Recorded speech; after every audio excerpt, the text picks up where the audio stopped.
Fidèles internautes du Guépard.net, bonjour.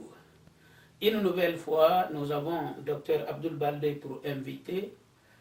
Il est aujourd'hui question de parler de l'un de ses articles. D'ailleurs, maintenant, plusieurs de ses articles dans lesquels il ne cesse de parler d'haïtisation de la République de Guinée. Je voudrais savoir les éléments qui fondent cette comparaison, Dr Abdoul Baldé. Je vous remercie de m'inviter chaque fois que l'occasion se présente à vous. Mais avant d'entamer notre causerie habituelle, si je peux dire ça comme ça, j'ai une pensée pour quelqu'un qui me prenait pour son petit frère. Il s'agit d'Harry Lopez, le diplomate, écrivain, homme d'État congolais, qui m'a pris en estime. Et je lui en remercie, il m'a toujours accordé beaucoup de considération. Il m'a offert beaucoup de ses livres qui sont derrière vous là, quelques-uns, et qui reposent en paix. Ce sont les vicissitudes de la vie qui ont fait que je l'ai rencontré, sinon nous n'appartenons pas au même monde. Mais pour parler de Haïti, je dirais que notre pays ressemble de plus en plus à Haïti. Pourquoi? Parce que Haïti a eu des grands hommes, mais leur avenir a été compromis par un dictateur. L'homme d'État qu'il y a eu, c'est un homme né esclave, qui fut donc le leader de l'insurrection des esclaves. Qui? Toussaint Louverture. Toussaint Louverture, d'accord. Oui, Toussaint Louverture. Oui. Ensuite, il fut le déclencheur de la révolte des esclaves pour l'abolition de l'esclavage. Il fut aussi le précurseur de l'indépendance de Haïti en 1804. 1804. 1804, ça fait 220 ans qu'Haïti est indépendant. Après, il y a eu d'autres, mais surtout le clan Duvalier, qui a compromis d'une manière inéluctable les chances d'évolution de Haïti. Pourquoi? Duvalier, c'est un médecin, un homme d'État et un politique aussi. Pendant 30 ans, le clan Duvalier a régné sur Haïti.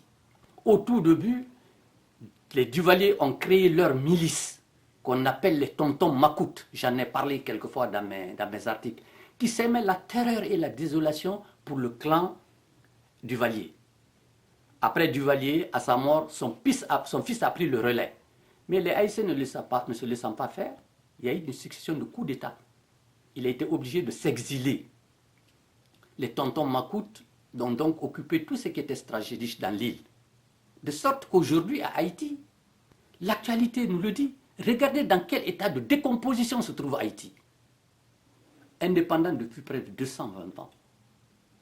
Le pays est géré par des gangs aujourd'hui. Le pays est livré à des gangs qui font ce qu'ils veulent. Aucun homme d'État n'existe dans ce pays, ou bien il est à l'extérieur, pour pouvoir redresser cette situation.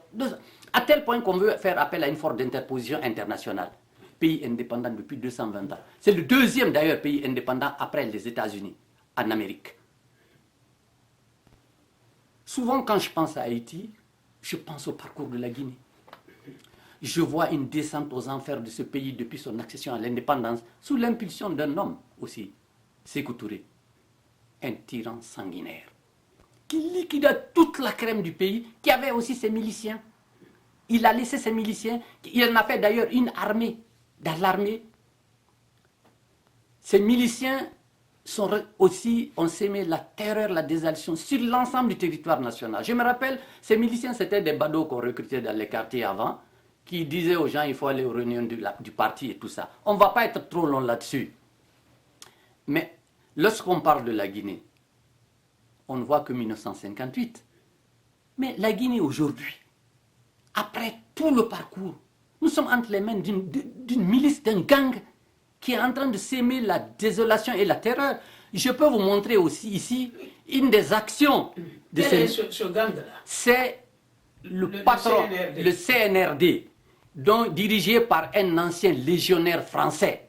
Et la Légion française, c'est du mercenariat, quoi qu'on dise. Donc nous avons aujourd'hui, sous notre coupe, un mercenaire. Je vous montre l'image, ici, qui existe sur tous les réseaux. Attends, si j'ai bien compris, oui. Cette image, il s'agit des militaires de Kindia, qui avait été massacré par Mamadi et sa bande. Là, on le voit. Oui. C'est là qu'on le voit lui-même tirer les cadavres. Aucun respect pour la vie humaine. Aucun respect pour la vie humaine. Je me souviens de cette vidéo. D'ailleurs, avait fait l'objet d'un communiqué à l'époque du ministère de la Défense. Et même disent qu'il ne faut pas de photos. C'est qu'ils avaient quelque chose à cacher, alors que le monde entier revoit cette vidéo pour comprendre dans quelle situation nous nous trouvons et entre les mains de quel gang nous nous trouvons. C'est vrai. Aux internautes de juger si ce type, avec son CNRD, peut faire le bonheur de la Guinée. J'en doute fort. Ils sont venus pour s'enrichir, massacrer, tuer pour leur propre compte. Et ils appellent ça CNRD. Ils appellent ça CNRD. Pour vous, la Guinée est dirigée par une gang. Par un gang. Mais être ce qu'on peut appeler légionnaire, c'est du mercenariat. Et voilà, c'est ce mercenaire de la Légion étrangère française qui a la destinée de plus de 10 millions d'hommes aujourd'hui. Depuis, la descente aux enfers continue dans ce pays. Et les gens ne veulent pas qu'on en parle. Mais nous en parlerons. Nous en parlerons. La Guinée dit et bara won findi khuluma sinanna e muwa ma won hawon kun namini won yete e safari yidi nanna e do won goma al kwa fenu anoma o ma fenyo de kinare anu khawu mukeli wo mbela so wo mbore yira la Guinée fenan khubema pourtant won way la Guinée won kille makuya wo mbara findi famille kirena alo bere fala kinare mais famille kiren kuyi mremo minima a on ya fara mi mu minima ma Guinée fara mi mu minima nga fara baba fara mutan nakul mutamun nakul la Guinée wo mun nakul la Guinée na famille ne ndara yane wo mini sinyo ya fi nana wo mabori fama nana no ma findira bade mais nara kelma di fo ngama badi no ay groupe tankiri sarga mama yimu no ma fefera la Guinée un premier ministre je dissous le gouvernement, je fais ci, je fais ça, c'est du vent, c'est du tape à l'œil. Ils n'ont jamais travaillé dans un État.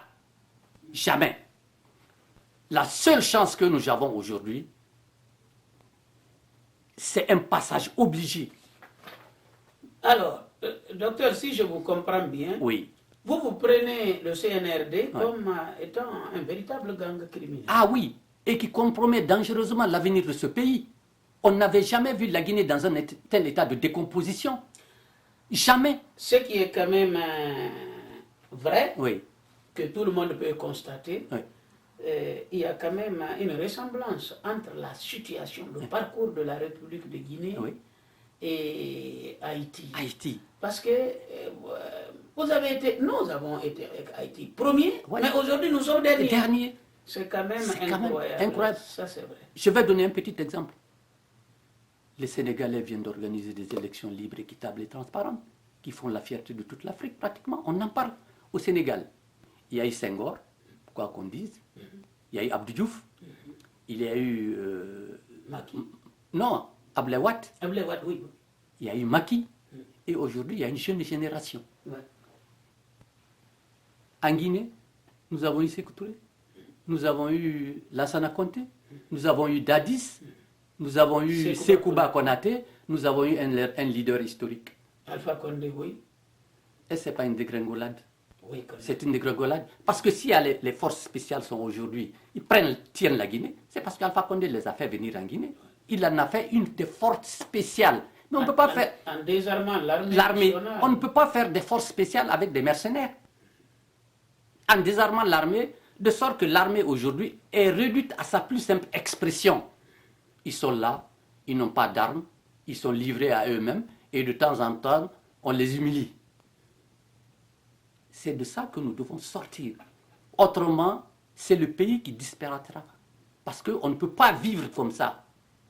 Sous la coupe des gangs. Alors, docteur, oui. Il est habituel chez le Guépard.net que l'invité adresse son dernier mot à ses compatriotes. Que pouvez-vous dire aux Guinéens aujourd'hui? Bon, j'ai eu la réponse à ma question. Je trouve que votre comparaison entre Haïti, de leur indépendance et de notre indépendance en étant les premiers, et aujourd'hui leur situation calamiteuse, comme à peu près nous, je pense que cette ressemblance est frappante. Mais regardez le Sénégal à côté.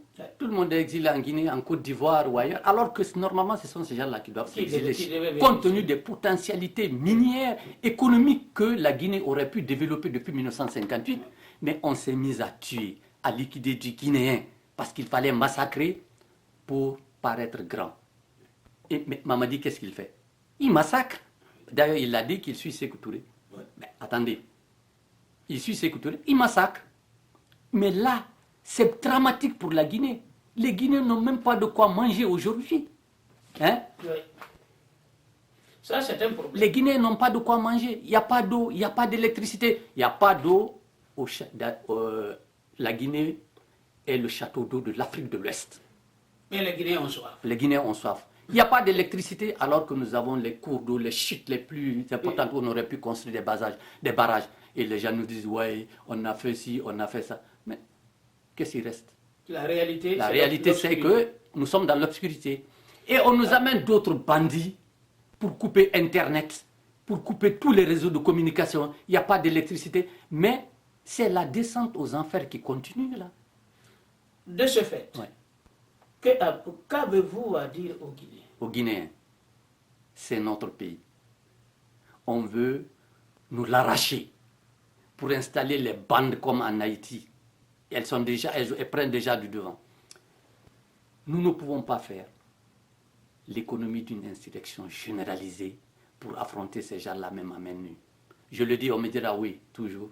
Il est assis dans son salon à Paris et il nous dit de le faire. Mais il y va de la survie de notre pays. Il y va de la survie de notre pays. Il y a des Guinéens, des vrais Guinéens, qui sont des véritables hommes d'État, qu'on a chassés, parce qu'on savait qu'ils n'allaient pas laisser faire. Pourtant, nous ne pouvons pas faire la Guinée sans ceux qui ont déjà exercé, sans ceux qui savent comment marche un État, sans savoir. Ce n'est pas une histoire de Soussou, Peul, Malinké, Kissi Thomas ou Guerzé. Ça va être l'histoire de tous les Guinéens qui aiment leur pays, qui veulent qu'ils s'en sortent, ou une mêlée fratricide que même les puissances occidentales ne pourront pas arrêter. Un homme qui a faim ne réfléchit plus. Et les Guinéens ont faim. Ils sont mal soignés. À côté, il y a des mercenaires donc, qui sont venus en Guinée, qui sont en train de vider la Guinée de toutes ses richesses pour aller chercher des paradis dans les autres pays. Vous en aviez parlé avec M. Sissavané, un certain Papa Fofana qui a acheté pratiquement tout un quartier d'Abidjan. Pour les membres de sa famille du CNRD, et sa famille. Tous ont acheté des palais ailleurs pour leur famille. Mais nous, nos parents. Votre ami Sissavané me parle, il est sur une enquête, il me parle d'investissement immobilier de la femme de Mamadi Doumbouya en Suisse. L'enquête est en cours, je ne le dévancerai pas. Voilà, il aura l'occasion de venir devant le Guépard et nous expliquer. Je pense que la Guinée, il faut qu'on ramène.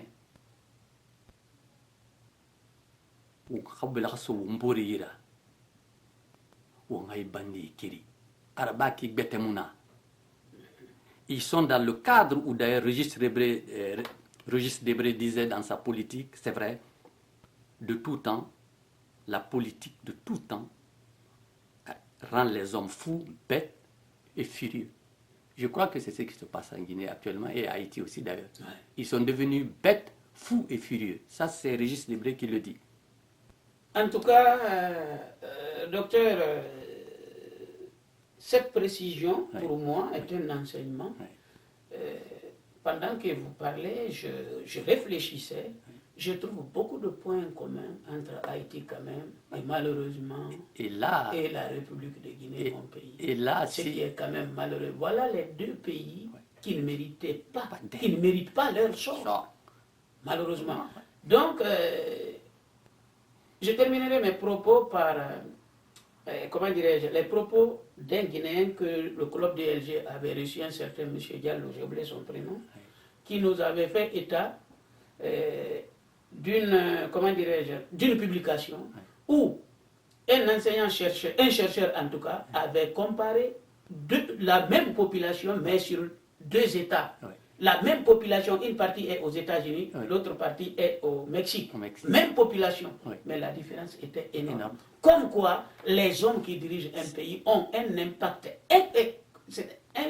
c'est-à-dire inexplicable, sur votre sort. Ce sont les hommes qui font la politique.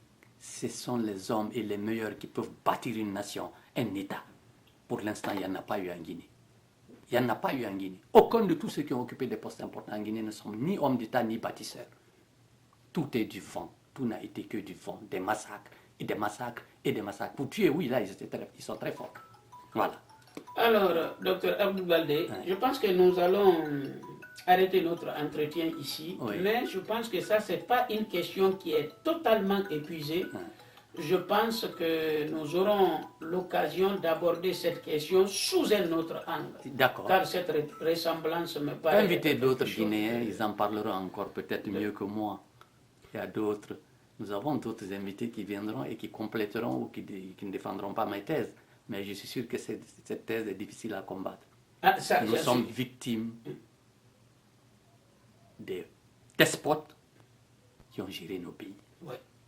C'est pas les gens qui ont détruit les Je le dis toujours. Ouais. Je le dis toujours. Tout à fait. Mais on ne peut pas imaginer qu'un pays qui a de telles potentialités se retrouve lanterne rouge de tous les pays. Souffre le martyr. Le martyr. Ça, c'est exceptionnel. Mais moi, je terminerai par vous dire que un pays dans lequel les hommes de valeur sont humiliés, insultés, déconsidérés, ne peut être que comme la Guinée. Mais vous avez tout dit. Le pays ne se construit pas tout seul. Non. Et n'importe qui ne peut pas construire un pays. Non. Alors, docteur Abdoul Baldé, il ne me reste plus qu'à vous remercier très sincèrement.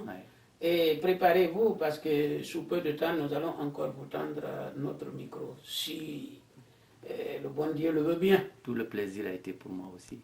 Merci partager beaucoup. ce moment avec vous. Merci beaucoup, docteur Abdoul Baldé. Merci. Et à très bientôt. À très bientôt. Ouais.